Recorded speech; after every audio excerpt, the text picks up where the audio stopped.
وجاءك في هذه الحق وموعظة وذكرى للمؤمنين.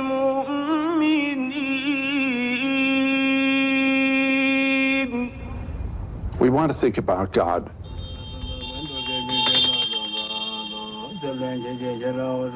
God is a thought. God is an idea. But its reference is to something that transcends all thinking.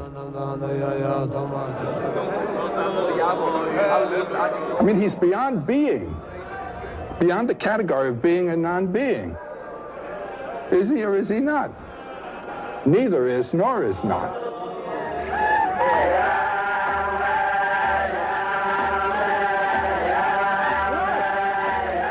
Every God, every mythology, every religion is true in this sense. It is true as metaphorical of the human and cosmic mystery.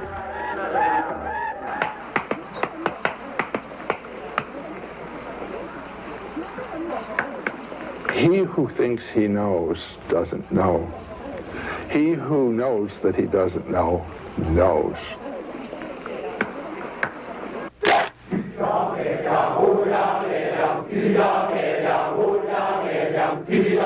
There is an old story that is still good. The story of the quest, the spiritual quest. That is to say, to find the inward thing which you basically are. All of these symbols in mythology refer to you. Have you been reborn? Have you died to your animal nature and come to life as a human incarnation?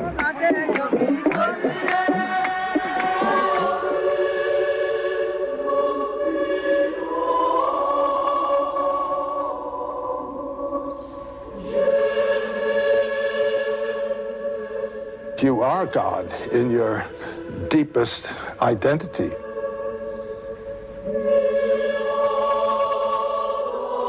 You are one with the transcendent.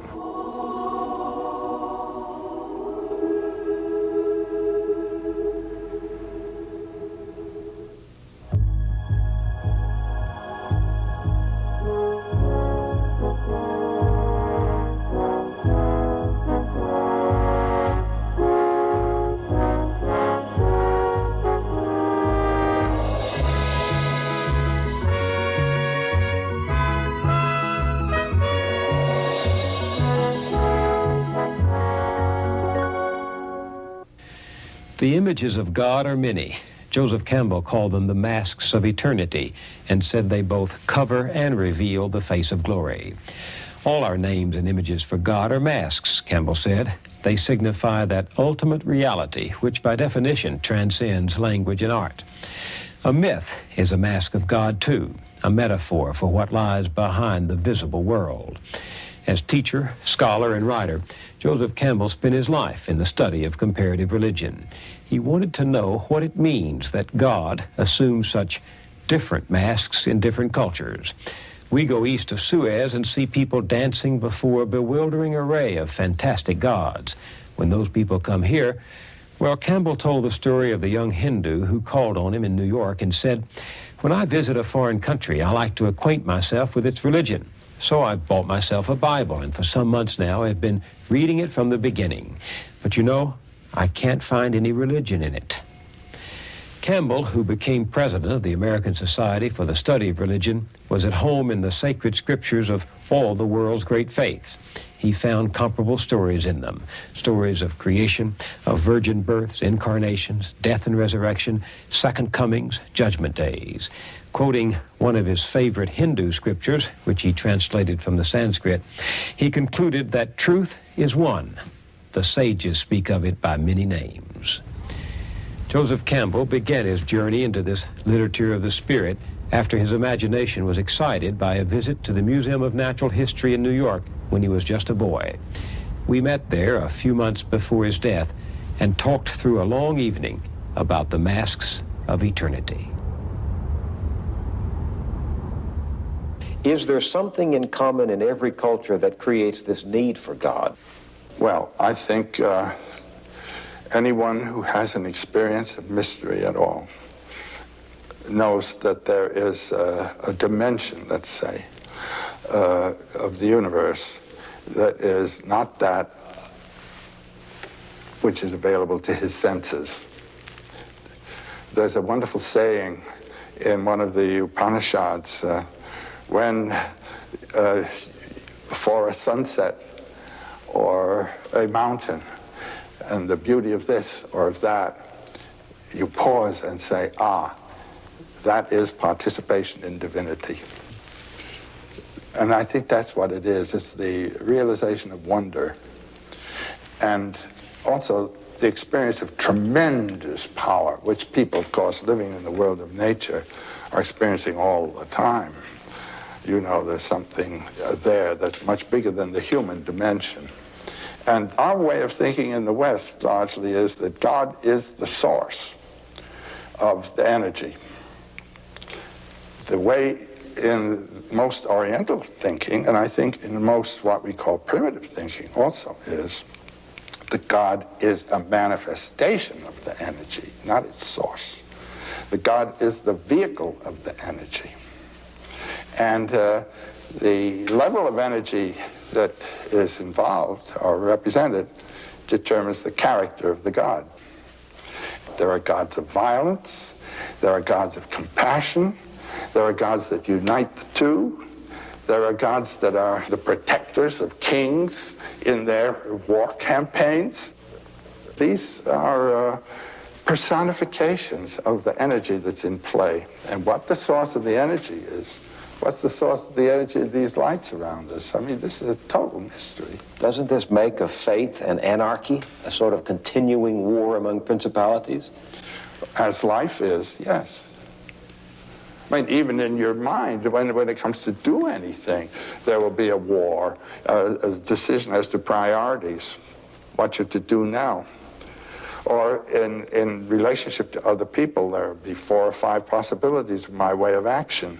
And the notion of divinity or divine life in my mind would be what would determine my decision.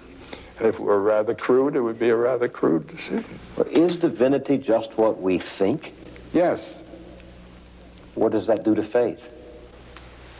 Well, it's a tough one about faith. You are a man of faith. You're a man of wonder. And yeah, I don't have to have faith. I have experience. What kind of experience? Well, I have experience of the wonder of the life. I have experience of love.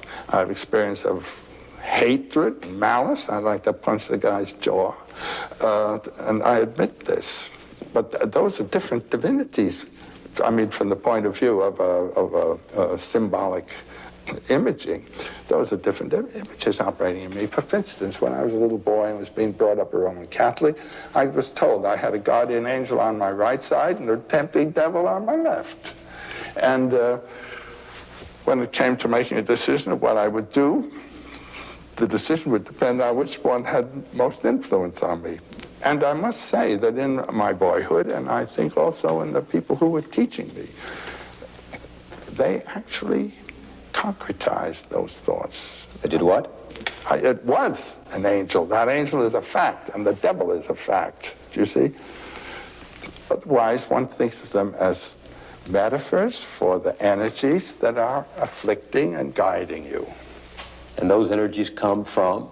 From your own life. The energy of your own body, the different organs in your body, including your head, are the conflict systems. And your life comes from where? Yeah, there you are. From the ultimate energy that's the life of the universe. And then you say, well, somebody has to generate that. Why do you have to say that? Why can't it be impersonal? That would be Brahman. That would be the transcendent mystery that you can also personify. Can men and women live with an impersonality? Yes, they do all over the place. Just go east of Suez.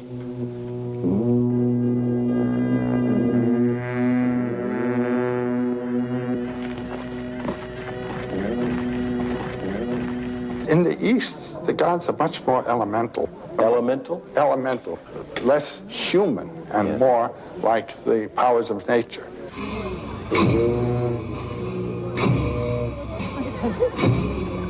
I see a deity as representing an energy system. And part of the energy system is the human energy systems of love and malice, hate, benevolence, compassion. And in Oriental thinking, the god is the vehicle of the energy, not its source. Well, of course, the heart of the Christian faith is that these elemental forces you're talking about embodied themselves in a human being and reconciling mankind to God. Yes, and the basic Buddhist idea is that that is true of you as well. And that what Jesus was a person who realized that in himself and lived out of the Christhood of his nature. What do you think about Jesus? We just don't know Jesus. All we know are 4 contradictory texts that tell us what he did. Written many years after he lived. But I think we know what Jesus said. I think the sayings of Jesus are probably pretty close. But when you read the Thomas Gospel, the Gospel according to Thomas, which was dug up there in that, with those other Gnostic texts, it has all the flavor of one of the synoptics, Matthew, Mark, or Luke, except that it doesn't say quite the same thing. There's one wonderful passage, it's the last one in the Gospel, actually. When will the kingdom come? Now, in Mark 13, I think it is, we hear that the end of the world is going to come. That's to say, a mythological image, that's the end of the world, is taken as a reference to an actual physical historical fact to be. When you read the Thomas Gospel, Jesus says, the kingdom of the Father will not come by expectation. The kingdom of the Father is spread upon the earth, and men do not see it. So I look at you now in that sense, and the radiance of the presence of the divine is known to me through you. Through me? You, sure. A journalist? Jesus also says in this text, he who drinks from my mouth will become as I am, and I shall be he. He's talking from the point of view of that being of beings, which we call the Christ, who is the being of all of us. And anyone who lives in relation to that is as Christ. And anyone who incarnates, or rather brings into his life the message of the word, is equivalent to Jesus. That's the sense there. So that's what you mean when you say, I am radiating God to you. You are, yes. And you to me. And I'm speaking this seriously. No, I take it seriously. I happen to believe the same as you without being able to articulate it as you do. I do sense that there is divinity. The divinity is in the other. So you are the vehicle. You are, as it were, radiant of the Spirit. And that's, why not recognize it? I'll tell you what the most gripping scripture in the Christian New Testament is for me. It says, I believe, help thou my unbelief. I believe in what? I believe in this ultimate reality, and that I can experience it, that I do experience it, but I don't have answers to my questions. I believe in the question, is there a God? I had a very amusing experience, which it might be well worth telling. I was in the New York Athletic Club swimming pool, and you know you don't wear your collar this way or that way when you're in a swimming pool. And I was introduced to a priest. This is Father so-and-so. This is Joseph Campbell. I'm a professor. He's a professor at one of our Catholic universities. So after I'd had my swim, I came and sat down beside, in what we call, you know, the horizontal athlete situation. And the priest is beside me. And he said, Mr. Campbell, are you a priest? I said, no, Father. He said, are you a Catholic? I said, I was, Father. He said, and now he had the sense to ask it this way, do you believe in a personal God? I said, no, Father. And he said, well, I suppose there is no way to prove by logic the existence of a personal God. And I said, if there were, Father, what would be the value of faith? Well, Mr. Campbell, it's nice to have met you, and he was off. I really felt I'd done a jiu-jitsu trick there. But that was a very illuminating conversation to me. The fact that he asked, do you believe in a personal God? That meant that he also recognized the possibility of the Brahman, of the transcendent energy. Well, then what is religion? Well, the word religion means religio, linking back the phenomenal person to a source. If we say it is the one life in both of us, then my separate life has been linked to the one life, religio, linked back. And this becomes symbolized in the images of religion, which represent that connecting link. Your friend Jung, the great psychologist, says that the most powerful religious symbol is the circle. He says the circle is one of the great primordial images of mankind, that in considering the symbol of the circle, we are analyzing the self. And I find you in your own work throughout the course of your life coming across the circle, whether it's in the magical designs the world over, whether it's in the architecture, both ancient and modern, whether it's in the dome-shaped temples of India, or the calendar stones of the Aztecs, or the ancient Chinese bronze shields, or the visions of the Old Testament prophet Ezekiel, whom you talk about, the wheel in the sky. You keep coming across this image. Yeah, it's an ever-present thing. It's the center from which you've come, back to which you go. I remember reading in a book about the American Indians called The Indian Book by Natalie Curtis. It was published around 1904. Her conversation with a chief. I think he was a chief of the Pawnee tribe. And among the things he said was, when we pitch camp, we pitch a camp in a circle. When we look at the horizon is in a circle. When the eagle builds a nest, the nest is in a circle. And then you read in Plato somewhere, the soul is a circle. I suppose the circle represents a totality. Within the circle is one thing. It is encircled, it's enframed. That would be the spatial aspect. But the temporal aspect of the circle is you leave, go somewhere, and come back. The Alpha and Omega. God is the Alpha and Omega, the source and the end.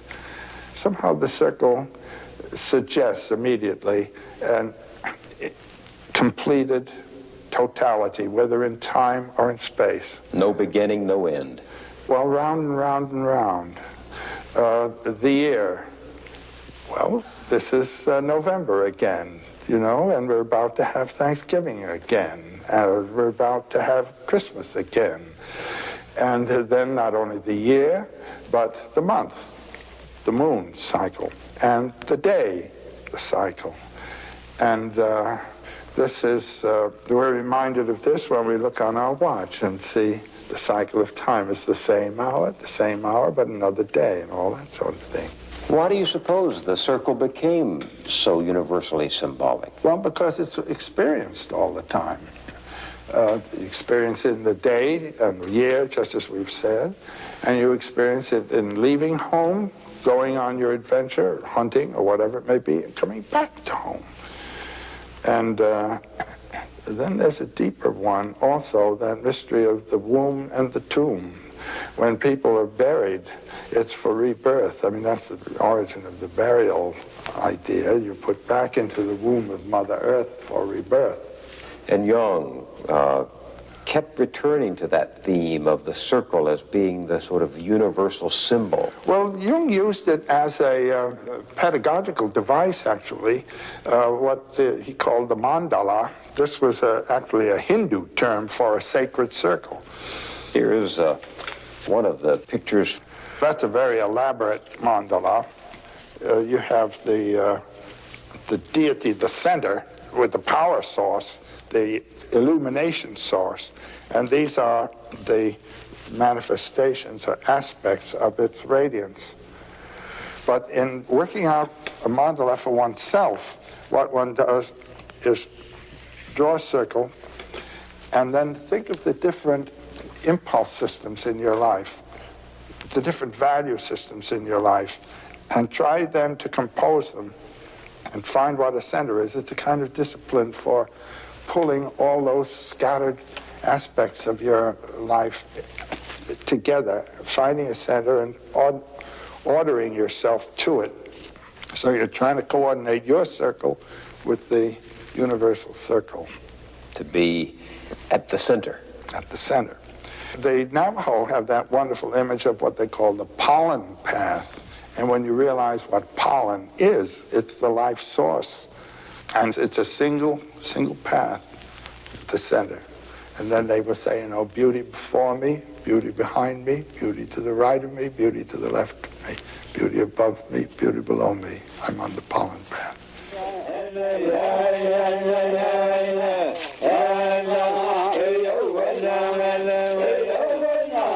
So the little cosmos of one's own life and the macrocosm of the world's life are in some way to be coordinated.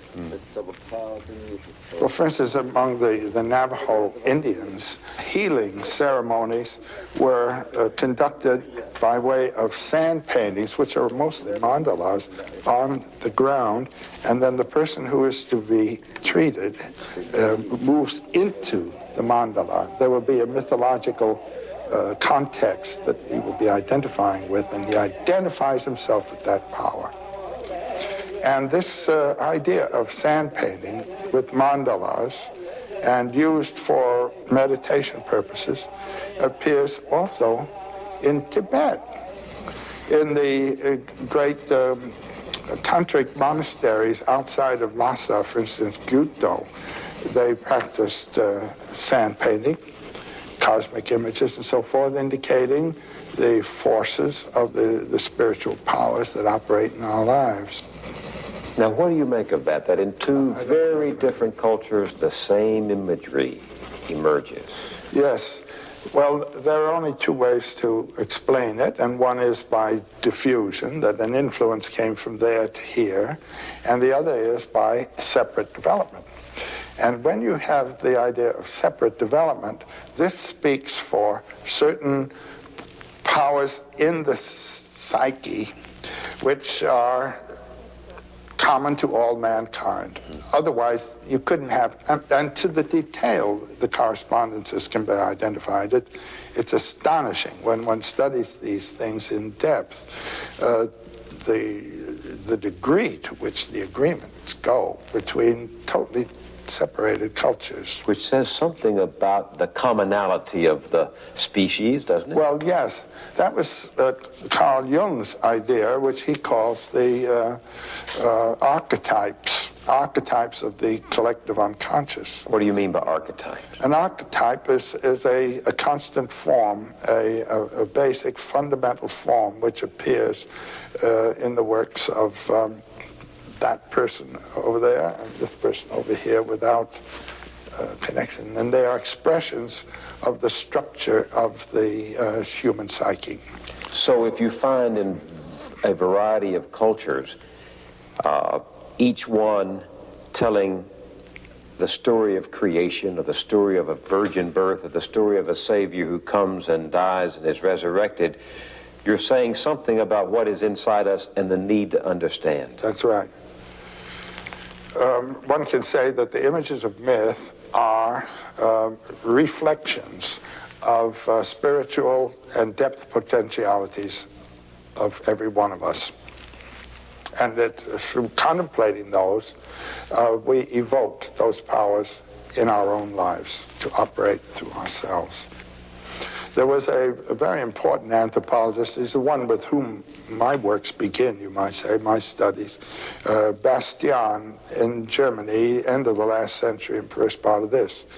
He was a world traveler and recognized very soon that there were certain motifs that appeared in all of the religions and all the mythologies of the world. Such an idea, for example, as a spiritual power.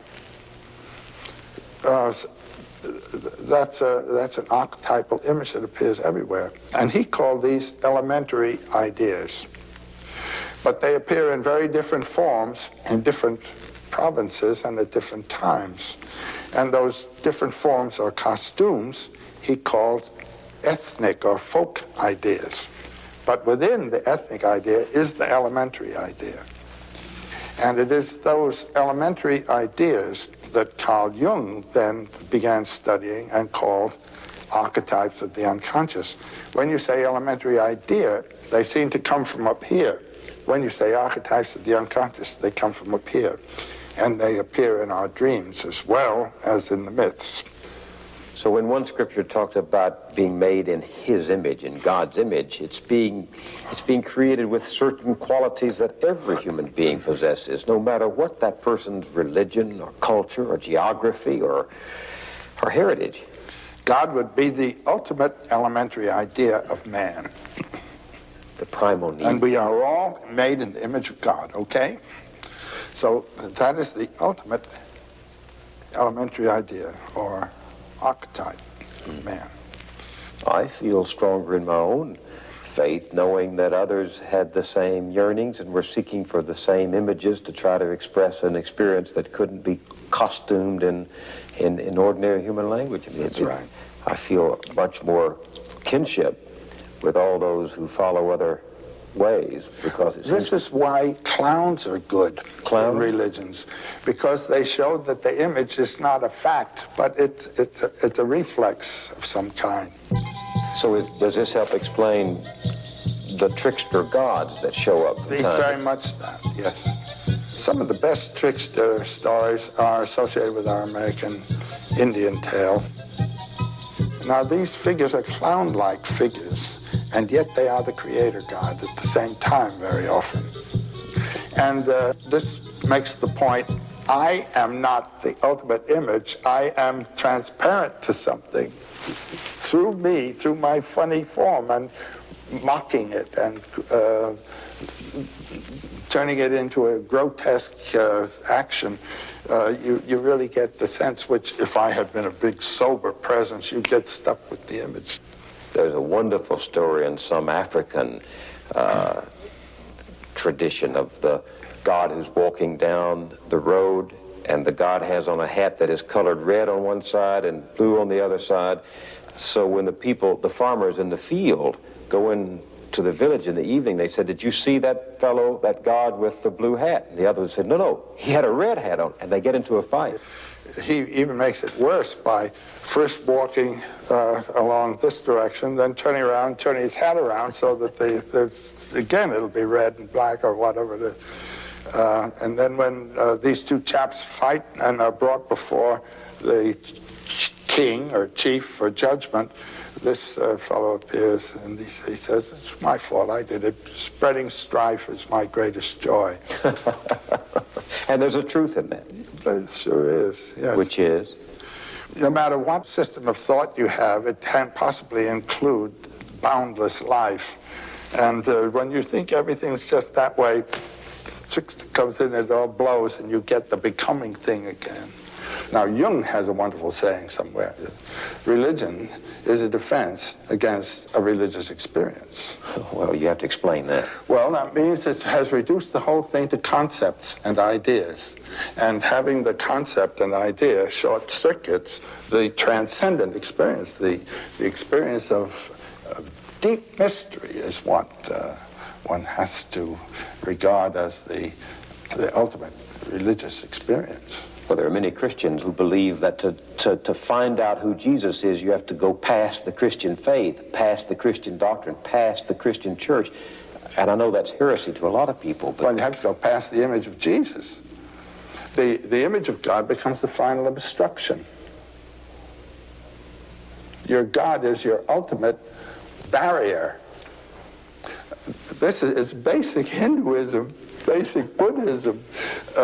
You know, the idea of the ascent of the spirit through the centers, the chakras as they're called, or lotuses, the different centers of experience, the animal experiences of hunger and greed, or just the zeal of reproduction, or the physical mastery of one kind or another. These are all stages of power. But then when the center of the heart is reached, and the sense of compassion on another person, mercy and participation, and I and you are in some sense of the same being. This is what marriage is based on.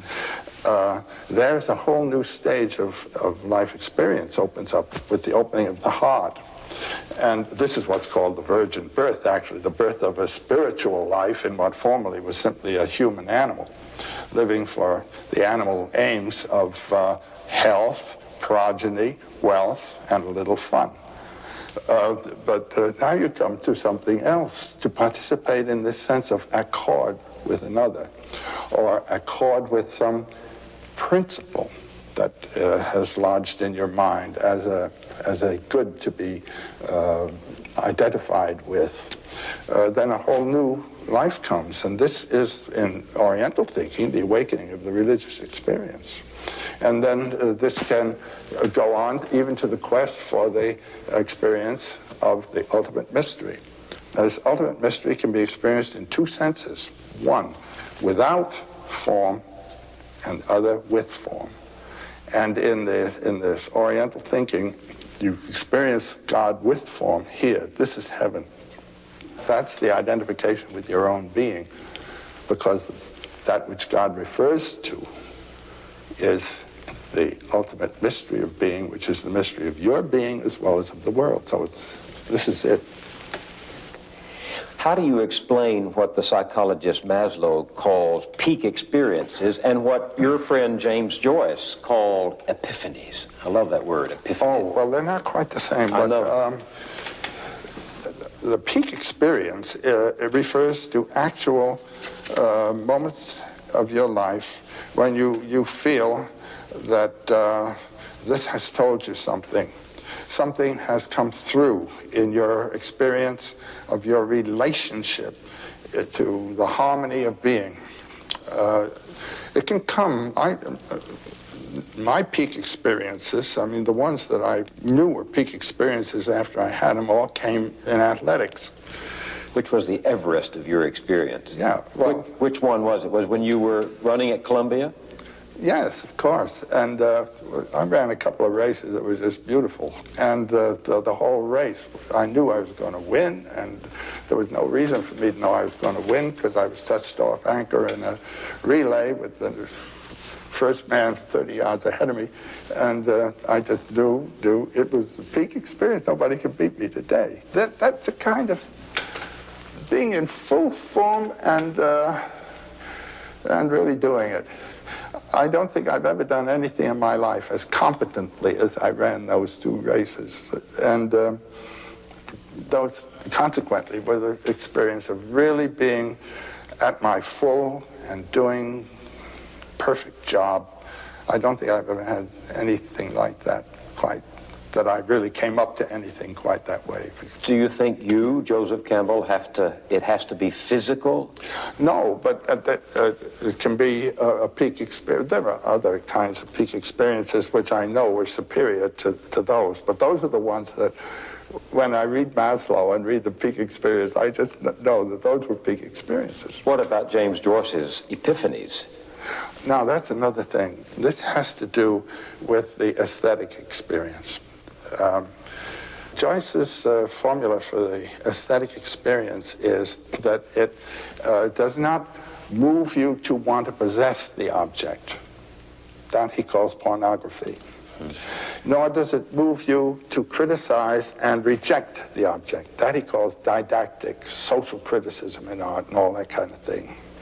It is beholding the object. And he says you put a frame around it and see it as one thing. And then seeing it as one thing, you become aware of the relationship of part to part, the part to the whole, and the whole to the parts. This is the essential aesthetic factor, rhythm, the rhythmic relationships. And when a fortunate rhythm has been struck by the artist, there is a radiance. That's the epiphany. And that is what would be the Christ coming through.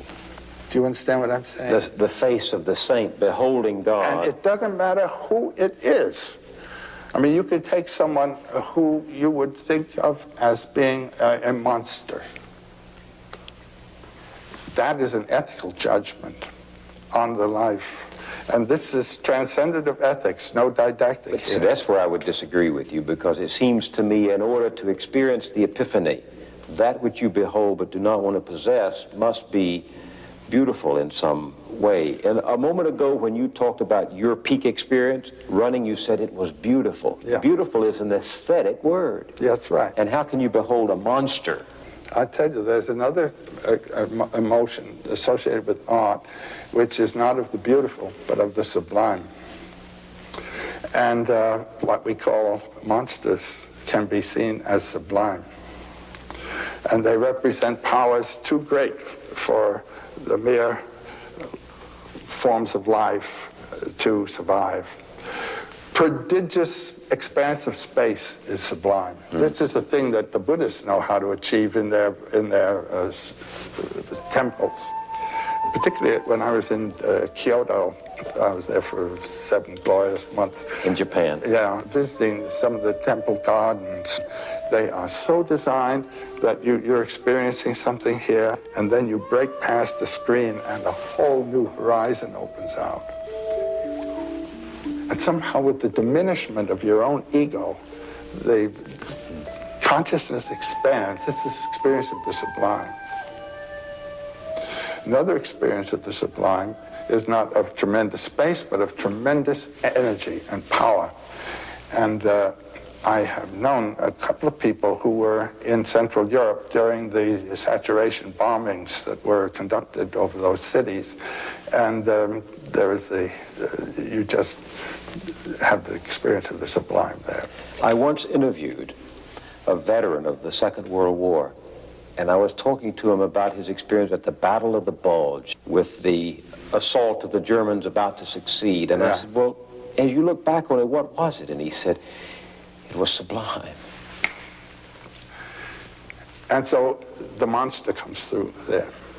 What do you mean by monster? Well, by a monster, I mean someone who breaks all of your standards for harmony and for ethical conduct. Is there a story in mythology that illustrates the sublime in the monster? Well, the god of the end of the world, Vishnu at the end of the world, is a monster. I mean, good night. He's destroying the world, first with fire, and then with the torrential flood that drowns out the fire and everything else, and nothing's left but ash. The whole universe has been wiped out. That's God. Well, the Christian millennialists talk of the rapture. Well, read chapter 13 in Mark.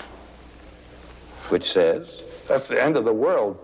You see, these are experiences that go past ethical judgment. The ethics is wiped out.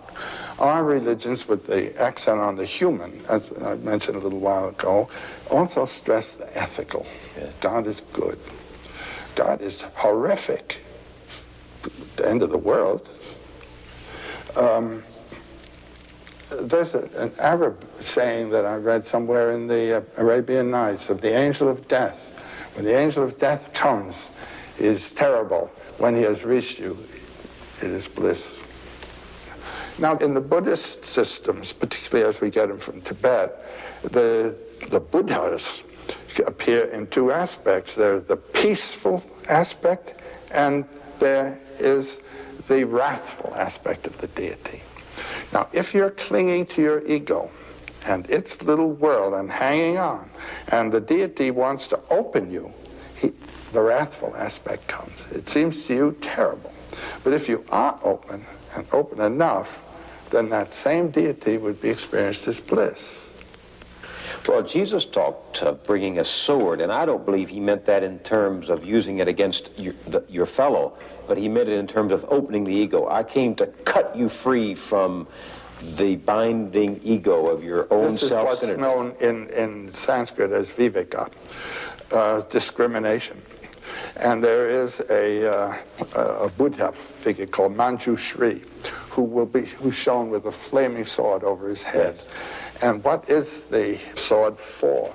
It's to distinguish the merely temporal from the eternal. It's the sword that distinguishes that which is enduring from that which is merely passing. The tick, tick, tick of time shuts out eternity. And we live in the field of time. But what is living in the field of time is an eternal principle that's inflected this way. What's the eternal principle? Brahman. Which is? Well, we call it God, but that personifies it, you see. It is the experience of the eternity. Yeah. The experience of the eternal. As what you are. Yes. I would say. That whatever eternity is here right now. Or nowhere else. Or everywhere else. If you don't experience it now, you're never going to get it. Because when you get to heaven, that's not eternal, that's just everlasting. Heaven lasts a long time. It's not eternal, it's everlasting. Well, I don't follow that now. The eternal is beyond time. The concept of time shuts out eternity. Time is our invention. Our experience, yeah. But the ultimate, unqualified mystery is beyond human experience. It becomes inflected. As they say, there is a condescension on the part of the infinite to the mind of man, and that is what looks like God.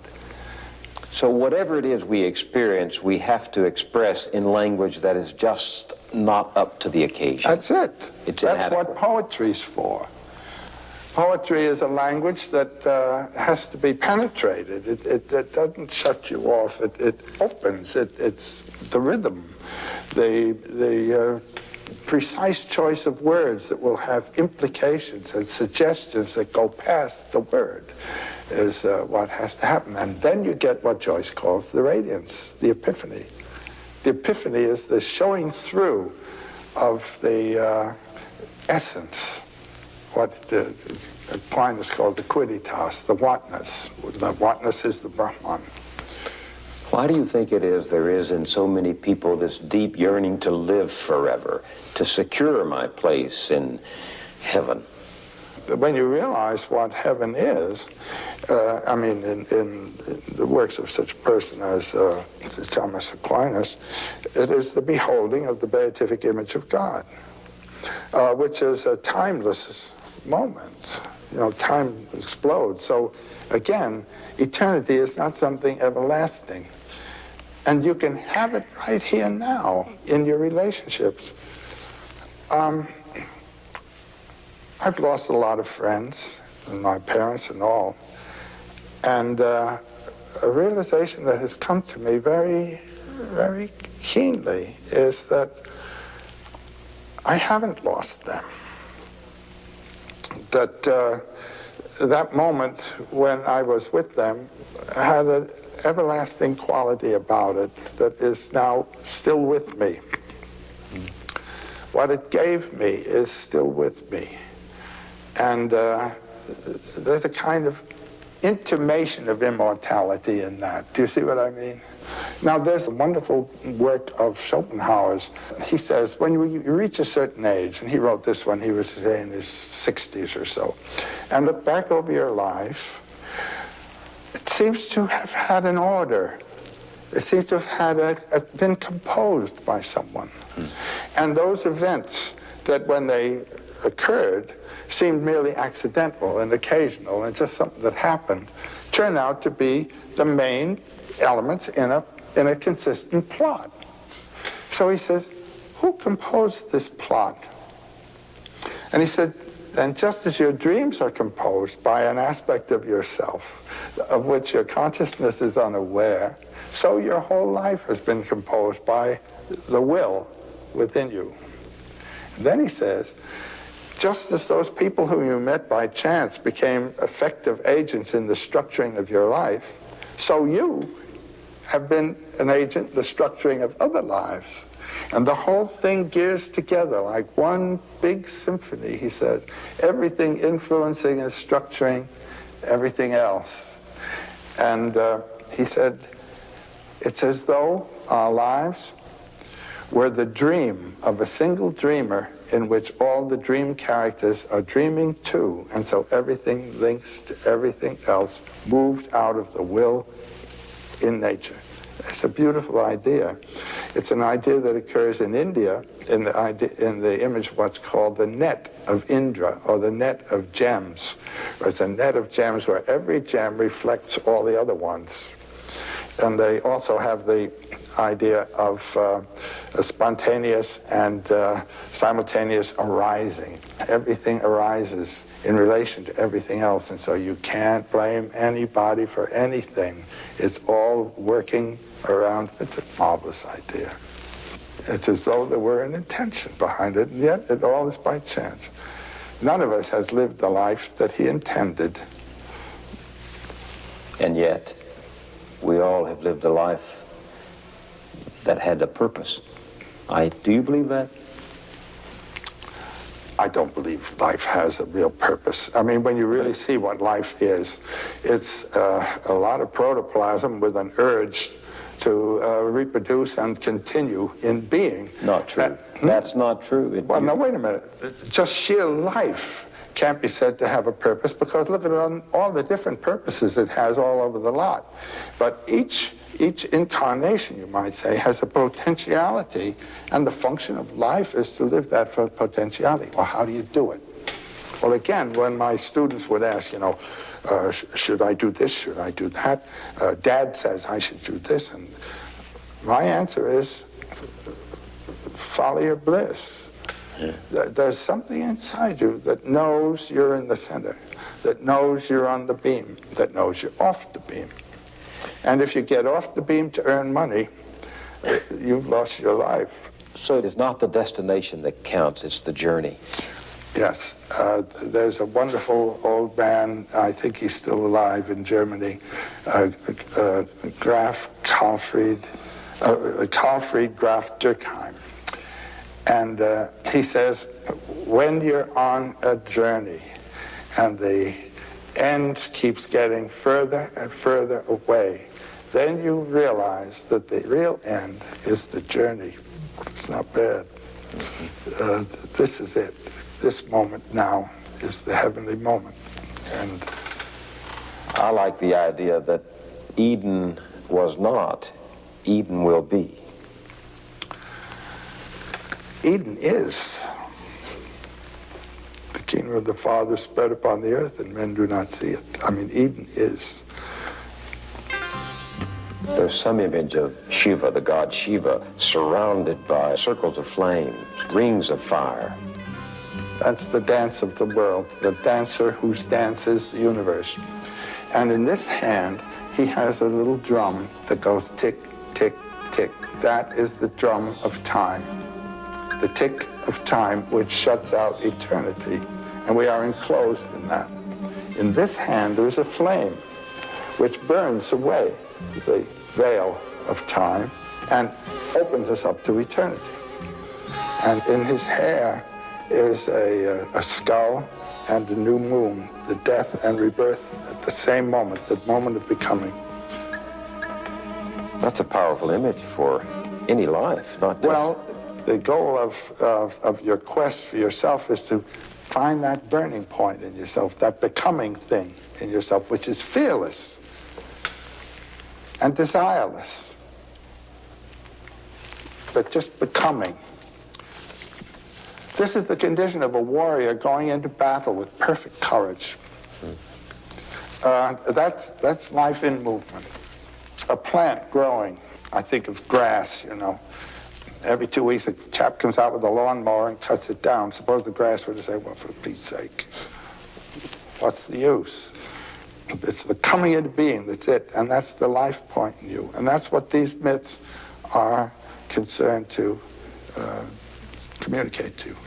Well, I've always interpreted that powerful, mysterious statement, the Word was made flesh, as this eternal principle finding itself in the human journey, yes, the human experience. Now, I don't know what the Word is, and I don't even know what flesh is, but I know that there is that experience of epiphany when you meet what you don't know and understand it. Yeah, and you can find it in yourself, too, the Word in yourself. Where do you find it if you don't find it in yourself? Well, right.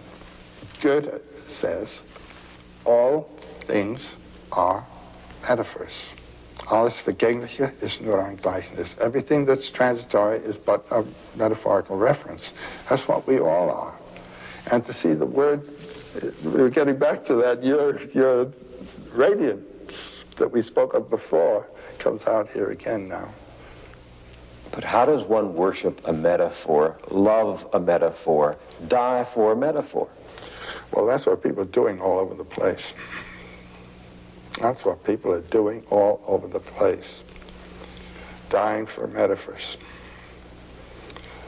And when you really realize the sound Om, the sound of the mystery of the Word everywhere, then you don't have to go out and die for anything, because it's right there all around. And just sit still and see it and experience it and know it. Explain Om. That's the first time you've used that.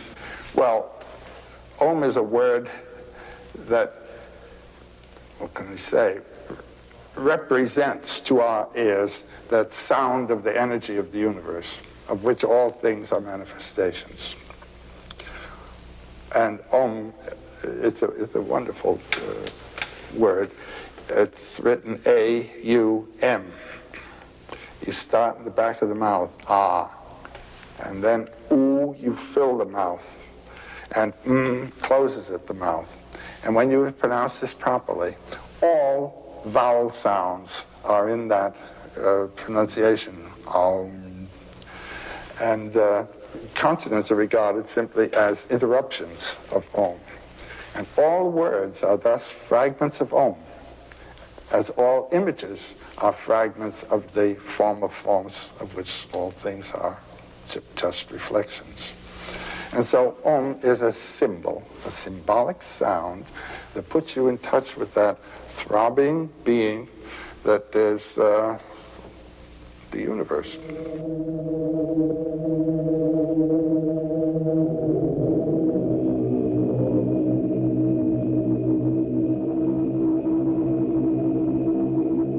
And when you hear some of these Tibetan monks that are over here from the Gyuto monastery outside of Lhasa, when they sing the Om, you know what it means, all right.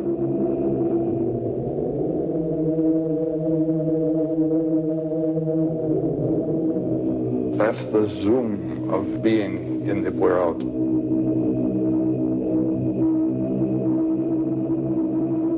And to be in touch with that and to get the sense of that, that is the peak experience of all.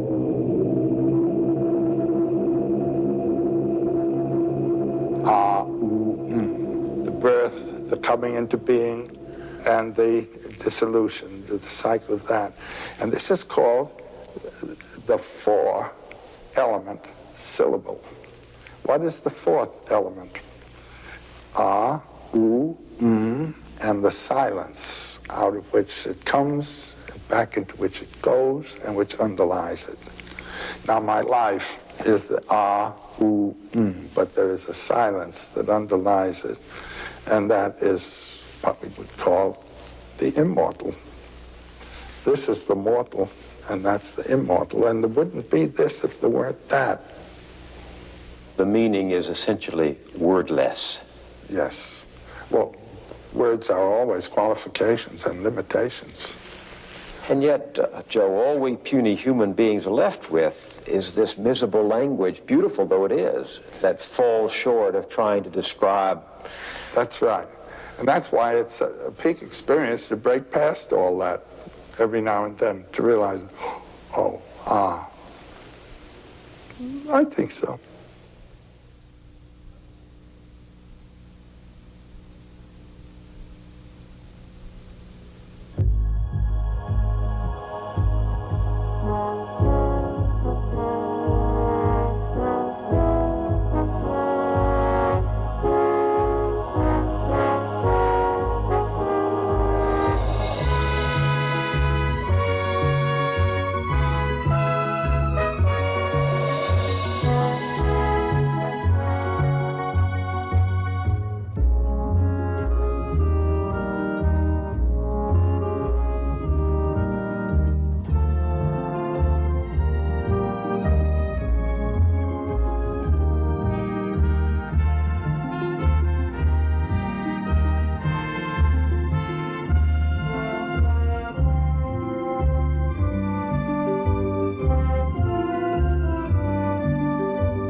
This program was made possible by a grant from the Corporation for Public Broadcasting and by this station and other public television stations.